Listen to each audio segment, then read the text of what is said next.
तो एक ऐसी खगोलीय घटना है जिससे छाया पृथ्वी का चंद्रमा पर पड़ता है, यह चंद्र ग्रहण लगता है। यह उप छाया चंद्र ग्रहण है जो प्रातः काल 6:12 से लेकर 10:17 तक यह रहेगा। चंद्र ग्रहण में चंद्रमा मनसो जाता, चंद्रमा मन का देवता है, और ऐसी स्थिति में देखा जाता है कि जब जब चंद्र ग्रहण आता है तो समुद्र के ज्वार भाटाएं आती है, और जिसको मेंटल प्रॉब्लम है वह बहुत ज्यादा बढ़ जाता है, क्योंकि चंद्रमा मन के कारक हैं। तो वैसी स्थिति में लोगों को इस समय ग्रहण काल में, भले ही यह भारत में दृश्य नहीं है, लेकिन आप अपने ग्रहण काल में जरूरी है कि उस समय जप पूजा पाठ करें, यज्ञ करें, और ग्रहण के पश्चात स्नान करके दान करें। दान की विशेष महिमा है, और ग्रहण काल में गर्भवती महिलाओं को विशेष रूप से, भले ही भारत में यह दृश्य नहीं, लेकिन चूंकि यह पूरी पृथ्वी पर दृश्य है, इसलिए ग्रहण काल में गर्भवती महिलाएं शयन न करें। जो प्रातः काल लोग 10 बजे 11 बजे तक सोए रहते हैं, जो माताएं गर्भवती हैं वह ग्रहण काल में शयन न करें, उस समय भोजन न करें, कोई भी फल को नहीं काटें, और साथ ही साथ ग्रहण काल में जितना जप पूजा पाठ कर सके।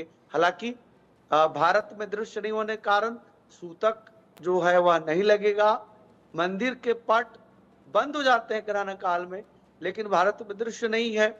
इसके साथ ही साथ आप जहां भी रहें तो ओम नमः शिवाय भगवान शिव का मंत्र का जप करें, पंचाक्षरी मंत्र। चूंकि भगवान शिव, ऐसी हमारे पौराणिक ग्रंथों में वर्णन है कि भगवान शिव के मस्तक पर चंद्रमा विराजते हैं, तो ओम नमः शिवाय महामंत्र का जप करना विशेष कारगर रहेगा। ग्रहण काल में कोई भी निर्णय नहीं लें, कोई भी खरीद बिक्री ना करें, नया सर्विस अगर ज्वाइन करना है तो उस ग्रहण काल में नहीं ज्वाइन करें, कोई नया वस्तु ना खरीदें, वाहन ना खरीदें, भूमि ना खरीदें। और यह ग्रहण चूंकि पितृपक्ष में लग रहा है, और मीन राशि का यह ग्रहण चंद्रमा के साथ राहु विराज रहे हैं, इसलिए यह ग्रहण बिल्कुल अनुकूल नहीं है। पूरी दुनिया में आप देख रहे हैं कैसे उथल पुथल हो रहा है, मनोदशाएं परिवर्तित हो रही है, युद्ध की स्थिति बनी हुई है। तो यह निश्चित तौर पर अब जो लंबे समय से जो युद्ध चलते आ रहा है वह एक निर्णायक जंग की स्थिति में हो सकता है। या तो युद्ध बंद हो जाएगा या फिर युद्ध और बृहद हो सकता है। साथ ही साथ व्यापारिक वर्गों के लिए यह निर्णय का विषय नहीं है।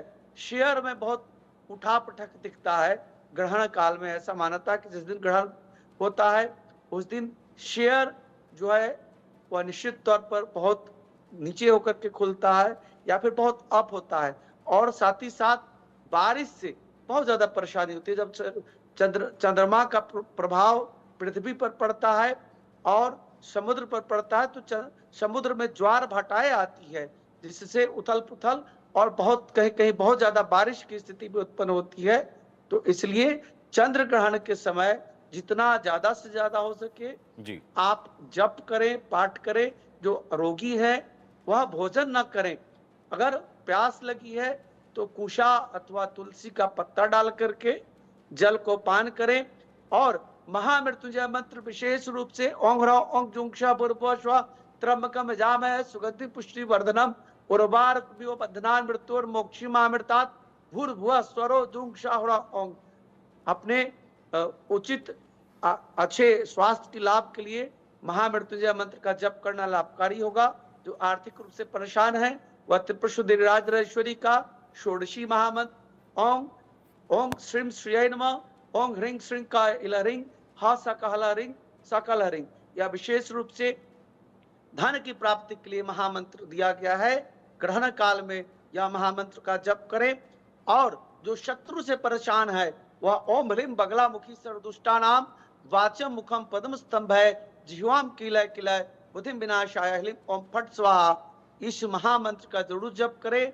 ग्रहण का जो समय है 6:12 से प्रातः काल 10:17, इस समय जितना ज्यादा से ज्यादा हो सके इन मंत्रों का जप करें, और ग्रहण के पश्चात स्नान करें, और स्नान के पश्चात दान की विशेष महिमा बताई गई ठीक है। है, लेकिन यहाँ एक तो सवाल है आचार्य शैलेश जी, आपने तमाम उपाय बताए और आपने कहा कि दृश्य भले ही नहीं है भारत में, लेकिन फिर भी उपाय करने चाहिए, तो मतांतर क्यों है?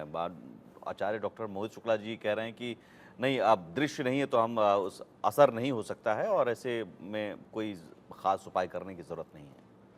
नहीं सुमित जी, भले ही दृश्य नहीं हो, लेकिन ग्रहण काल और चूंकि पितृपक्ष का पहला दिवस है, इसलिए स्नान करके दान की विशेष महिमा कही गई है। पितृपक्ष में जो ग्रहण है वह बहुत ही महत्वपूर्ण माना गया। पितृपक्ष में श्राद्ध का पिंडदान किया जाता है, तो ग्रहण काल के बाद भी पिंडदान